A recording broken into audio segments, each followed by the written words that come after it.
Welcome back to my channel, viewers and subscribers. Don't know if it's your first time here. Give this video a like, click the subscribe button and that bell just so you don't miss any updates on my new videos. Boy people, right now I'm upset, I'm in shock, but I'm not surprised because honestly the COVID rate in Jamaica right now it's bad. But the Prime Minister Andrew Holness just went live to address the nation and he announced some new restrictions days, some no movement days. And honestly, it's very shocking. And I know that a lot of persons are disappointed, upset. People are wondering how they're going to get money or pay them bills and so forth. So, my heart goes out to those people and so forth. But the no movement days, just to summarize it, there will be 7 no movement days: Sunday, August 22nd, Monday, August 23rd, Tuesday, August 24th, Sunday, August 29th, Monday, August 30th, Tuesday, August 31st, and Sunday, September the 5th. Those are the no movement days. He did say that there are some exceptions for some essential services and essential workers, but I'll be showing you guys the video and then you can get your summary out of the entire video with Andrew Holness announcing the no movement and new restrictions and curfew hours. But honestly people, it's very shocking and my heart goes out to the people that has bills and need to working from paycheck to paycheck. My heart goes out to you guys. Just keep strong and just continue persevering and working hard, and I know that one day everything will be good again. But here's the video guys. Give this video a like, click the subscribe button and that bell, and here's the video. We have established that there will be 7 no movement days. And these will be Sunday, August the 22nd, Monday, August the 23rd, Tuesday, August the 24th, Sunday, August the 29th, Monday, August 30th, Tuesday, August 31st, and Sunday, September 5th. So we want to digest that a bit. No movement days means just that. On those days, the curfew hour would be 24 hours. The entire day, no movement on that day for those 7 days. And let me repeat. So this coming Sunday, the 22nd, no movement on that day. Stay home, get some rest,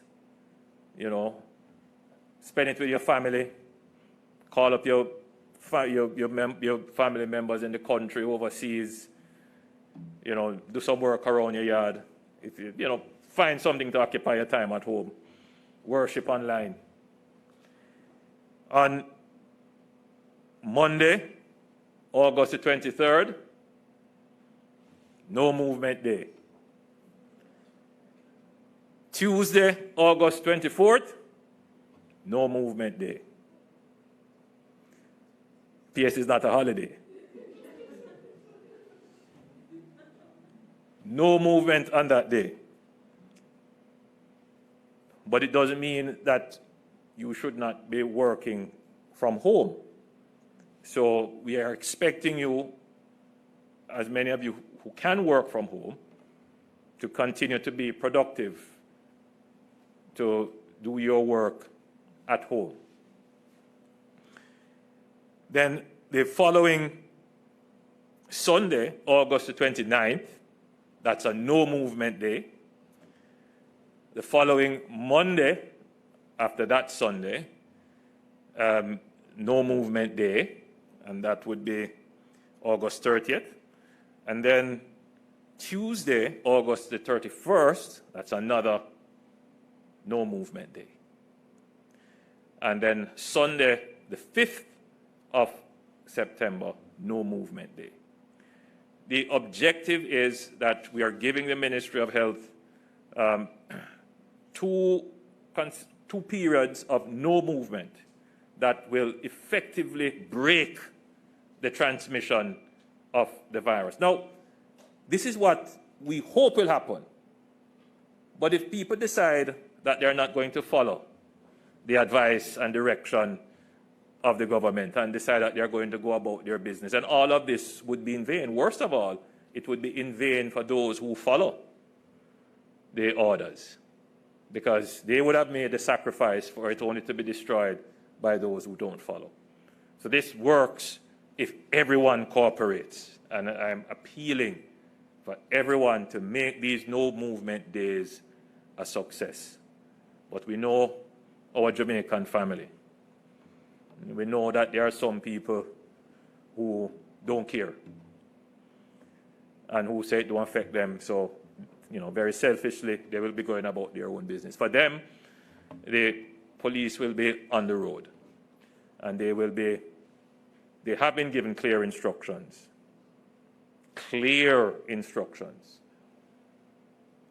to enforce these no movement days. Now, the normal curfew hours, which would then apply to the Wednesday, Thursday, Friday, and Saturday following these no movement days, will be 7 p.m. nightly until 5 a.m. the following morning on days other than no movement days, except Saturday, which will be at 6 p.m. I hope I'm clear with that. So the days following the no movement days, which would be the Wednesday, Thursday, and Friday, would be 7, and then the Saturday would be 6, which is what obtains now. However, to allow persons to prepare for the 3 consecutive no movement days on Sunday, Monday, and Tuesday, that is from August 22nd to 24, we will start the curfew later tomorrow, Friday, August 20th, and Saturday, August 21. So we understand that the lead time is short, and when we tighten the hours, as would be expected, everyone is going to shop in a precautionary way. Let me get an extra this and an extra that, and let me go to the supermarket, even if I don't have to, just to be sure.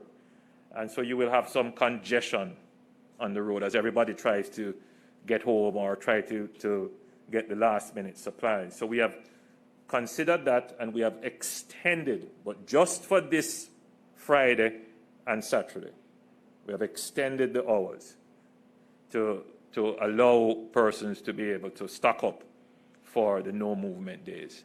So tomorrow, Friday, August 20th, the curfew will begin at 9 p.m. And on Saturday, August 21st, the curfew will begin at 8 p.m.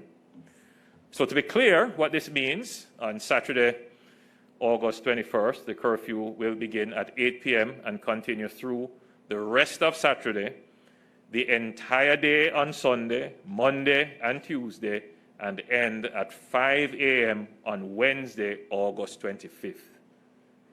This will be repeated the following week, starting at 6 p.m. now on Saturday, August 28th. Also, to allow persons to prepare for the 3 consecutive no movement days, tomorrow, Friday, August 20th, and on Friday, August 27th, workplaces, businesses will be required to close at midday. Our workplaces or businesses will, there are some workplaces and businesses, that will not have to close at midday, and these are the courts. They can remain open to their normal working hours.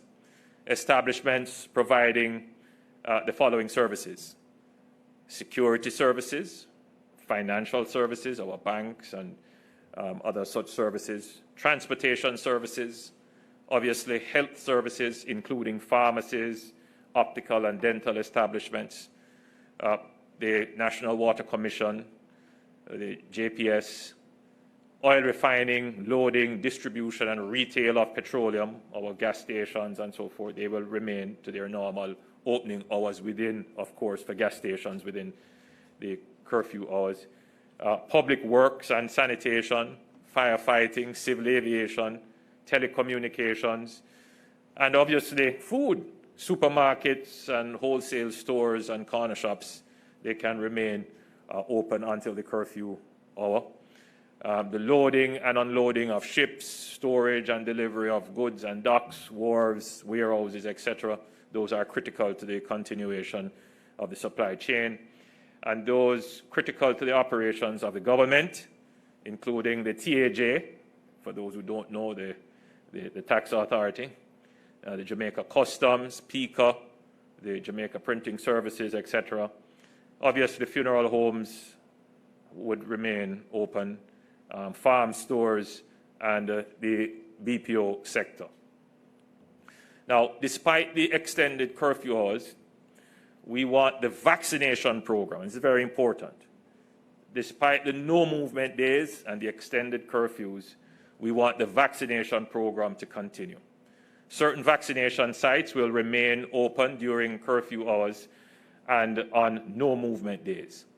Persons with appointments to receive a vaccine will be allowed to do so during curfew hours. Persons will be required to present evidence of the appointment. They can show their text message if they get one, or the email. If they're going for their second shot, they can show that their vaccination card. Obviously, this is not a wholesale extension. Your direction of travel must be going to a site. The police will know where the sites are, obviously. And you can't tell the officer at 8 p.m. that you're going to the vaccination site that closes at 4. All students who will be going to schools to get vaccinated on no movement days should have the messages that their schools would have sent them and their school IDs as proof that they're going to be vaccinated. So to be clear, on no movement days, persons will be allowed to seek urgent medical attention, and those who have overseas travel or are coming into the country can make their way to and from the airport. Essential services will still be operational, and in this group, I would include our fisher folk, our farmers, persons at critical factories, and the BPOs, and those involved in the maintenance of infrastructure of the financial services, and, of course, our friends in the media. But I remind those persons employed to essential services who must move on the no movement days to ensure that you have on your person your work ID to present to the police. And even in this group, those persons who can work from home should do so and only travel if necessary. And a very important point, those persons who are allowed to move on no movement days must be moving for the purpose for which the exemption was granted, for the purpose of their job. So you can't be heading in the direction of a beach and saying you are a, and by the way, don't tell the policeman that you're a lifeguard, because the beaches are closed. So it is for the purpose of your work. Last time I was asked a question about the ENDS program. As a reminder, ENDS, that is the e-commerce national delivery system. This has been going very well. We have over 50 registered online vendors, businesses and delivery operators registered on the ENDS system will be able to operate after curfew until midnight on no movement days. Work from home. Again, this question came up, and I had mentioned that we will undertake a review of this work from home policy. But in the interim, the existing work from home directive in the public sector is being extended until September 7th, 2021. Permanent secretaries and heads of agencies are directed to strictly ensure that only persons who work in critical service delivery and the nature of the work requires that the job functions be performed at the physical location at the office. For the private sector, I'm issuing a strong appeal to employers to ensure only persons who cannot work from home to come to the workplace. And obviously, this would be during the movement days. Places of worship. On Sunday, August 29 and Sunday, September 5th, places of worship will be allowed to have 20 persons physically present in the church. Persons who leave home on these days, these 2 Sundays, will have to carry on them their ID, obviously, but you would recall in a previous order that we had gazetted a form which we agreed with the churches, which would have the names of the persons who are allowed to travel during the curfew hours to go to church in order to allow for the transmission of online services. And so we will return to that model. The churches are already familiar with it. We weren't able to give the churches the usual notice to the various church bodies, and we apologize for that, but because we had to take these measures. But what we decided to do was to ensure that the measures that we're putting in place are not new or unfamiliar. So this is a measure that the churches would be familiar with. Please note, however, that the Sunday movement for worshippers will not be allowed for this Sunday. So this Sunday, the first of the no movement days, it will be a strict no movement day. So the measure of the gazetted form will not apply on this Sunday, and we are not expecting that there would be any persons traveling at that point. Now, gathering limit. The general public gathering limit remains now at 10. People get confused sometimes what is the gathering limit. For things that are not necessarily considered events, organized events, no more than 10 persons should be in a group in close proximity with each other. And that's usually probably the size of a household or so. But if you go to the bus stop and you see more than 10 persons there, in your mind, as a person who is conscious about what is happening, you should put some distance between yourself and that group of 10. That's the idea. Because the larger the group in close proximity, the higher the risk of transmission. And that's why when the risk of transmission is high, then we reduce the numbers that are gathering.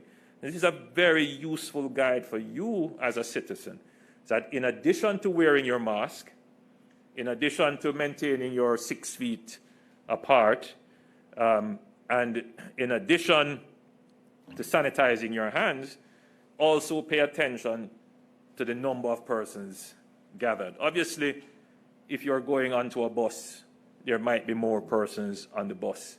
But again, you take your precaution. If you're going into a room, you want to make sure no more than 10 persons.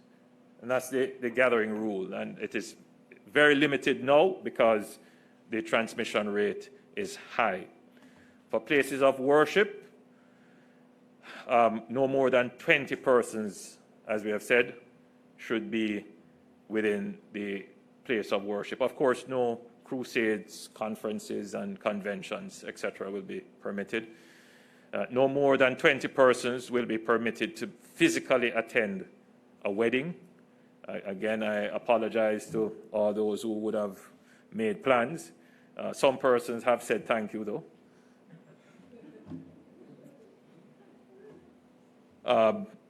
Persons physically attending annual or extraordinary general meetings will be restricted to 20 persons. Of course, no physical attendance at any event hosted by the government will be permitted, and this will start as of next Wednesday. In terms of funeral services, no funeral services will be allowed during the period August 25th to September 7th, 2021. You'll recall that we had allowed funeral services in the church. We're going to restrict that now, so there will be no funeral services in the church. We're not going to go to the extreme that we had to do in March, where we had prohibited burials. So burials between August 25th and September 7th, 2021 will be allowed, but a maximum of 15 persons will be allowed at the burial, including mourners, officiating clergy, grave diggers, and undertakers. You will recall that we had increased that number to 30. We're reducing it now to 15. As a reminder, burials will be allowed only on Mondays to Fridays, and just to be clear, excluding no movement days. So technically, you could only have funerals between this period on Wednesday to Friday. And again, for those who have made plans, we apologize and we ask you to just bear with us. And of course, the funerals are allowed between the hours of 9 a.m. and 4 p.m. And the time for each funeral, each burial, is 30 minutes. So, in conclusion, the tighter measures we have introduced are necessary because of our rising case numbers and hospitalizations, and these are beyond the capacity of the health system to manage. I urge all Jamaicans to cooperate and to do their part. We all need to work together as one family to get this third wave under control so that we can start the reopening of our schools. I have to say a few words on the vaccines. There was a point in time when we didn't have the vaccines. And, the question was, when are we going to get the vaccines? Now we have answered that question. We have sufficient vaccines, and we have established a flow to replenish the stock of vaccines. So the vaccine stock is not a challenge at this moment. What is appearing to be a challenge is the hesitancy in taking the vaccine, and I can deal with hesitancy, but what I can't deal with is reluctance.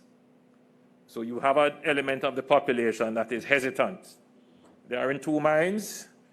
They will probably take it. The more information they get, the more Minister Tufton puts out ads, and we include all the stakeholders. And every time I get in front of a mic, I speak about taking the vaccine. I'm confident that for those persons who are skeptical, who are unsure, but reasonable-minded, that our reasoning with them will work. There is, however, a very hardened element of our society that is absolutely reluctant and determined not to take the vaccines. And I've come to that conclusion because of some interactions that I've had with people who I expect to know better, and with some persons that are unfortunately misled. And when I relate to them stories of persons who were equally hesitant and reluctant, who had the opportunity, Madam Attorney General, to take the vaccine and did not take the vaccine and are now critical in ICU, or who have unfortunately perished. The unquestioned fact is that 99% of those persons were occupying those 700 beds. We are now over 700 persons in intake in hospitals. They were not vaccinated. Nobody is saying that you may not get ill if you are vaccinated, you may not contract the disease. That's not what the science is saying. What the science is clearly saying is that the risk of an adverse or fatal event is very low. That's what the science is saying. So I would urge you, for your sake, and I know that in many households in Jamaica, you know, we are hearing of this conversation between our, you know, household support, our helpers and gardeners and so forth, who don't want to take the vaccine. And, you know, the householders are saying, please take the vaccine, and that's a running debate. Same debate is going on between employers and employees. And it will go on for a while, obviously. It will go on for a while. I am hoping that people would not have to make the decision because of fatal events. In other words, someone close to you who didn't take the vaccine has died, and then you are going to run to try and get the vaccine.